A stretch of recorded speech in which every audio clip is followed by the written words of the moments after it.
Buongiorno, good morning, and happy Italian Heritage Month. While the entire world is battling the COVID-19 pandemic, we are all asked to stay physically distant from each other, and at times to simply stay at home. This is a wonderful time to play cards! And that brings us to the purpose of this video. Italians have wonderful card games that are guaranteed to keep you entertained.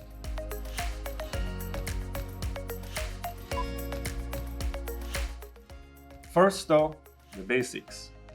Did you know Italians have their own deck of cards? They actually have several varieties, with graphics that change from region to region. While the proper Italian suited cards are those used in the northeast side of the country, the most common deck is the Napolitan deck, le carte napoletane, which are actually Spanish suited cards, a reminder that southern Italy was once under Spanish control.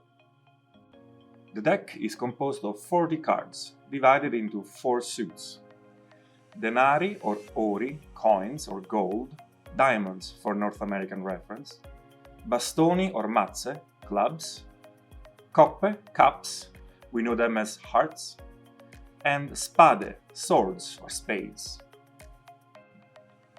Every suit has 10 cards, ranging from 1, also known as the ace, Asso, to 10. The cards from 1 to 7 are numerical cards, meaning that you can easily get their value by counting how many elements are on the card.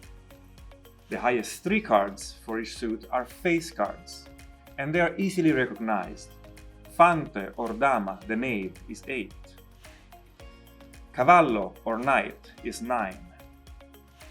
King, re, is 10. When playing Italian cards, please make sure to take note of some elements that might be confusing for a learner.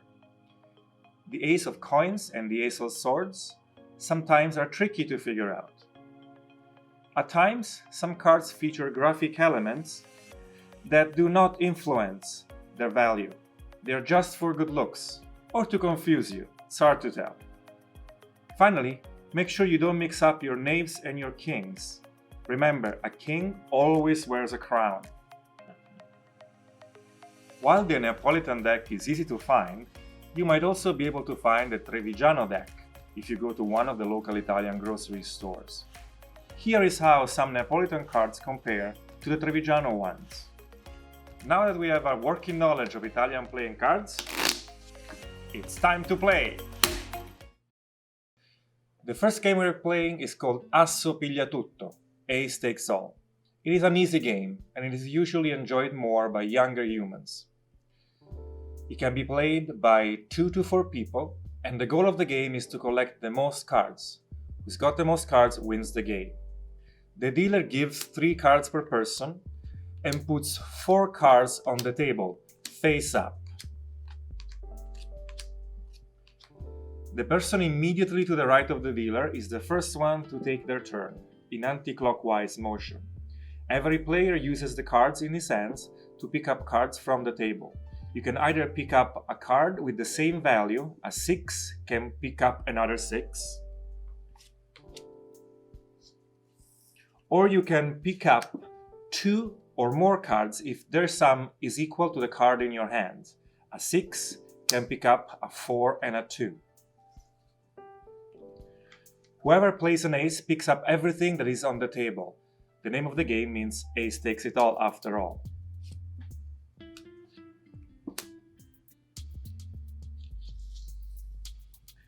If a player cannot pick up any cards, then he simply plays the card without picking up anything. After every player has played all the 3 cards he has received at the beginning, the dealer deals other 3 cards for each player, but adds none to the table, and the players resume playing. The game ends when there are no cards left to deal, and whoever took last takes all the cards that might be left on the table.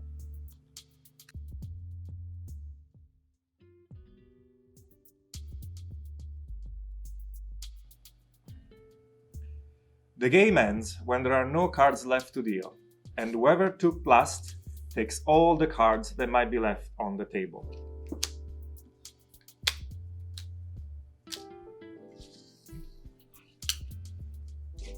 At the end of the game, all players count their cards, and the person with more cards wins.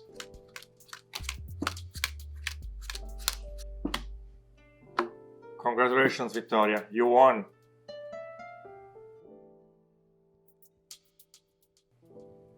Another easy game is Rubamazzetto, Deck Thief, and this is also something perfect for young beginners. It can be played by 2 to 4 people, and you follow exactly the same setup and general rules of Asso Pigliatutto. However, the ace has no special value, but it is counted like a normal card. And after a player picks up their cards, he puts the card that allowed him to pick up cards face up.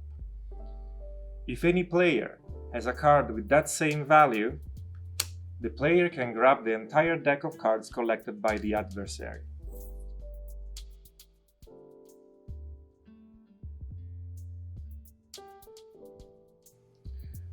Once all of the cards have been played, the game ends. Whoever has more cards wins.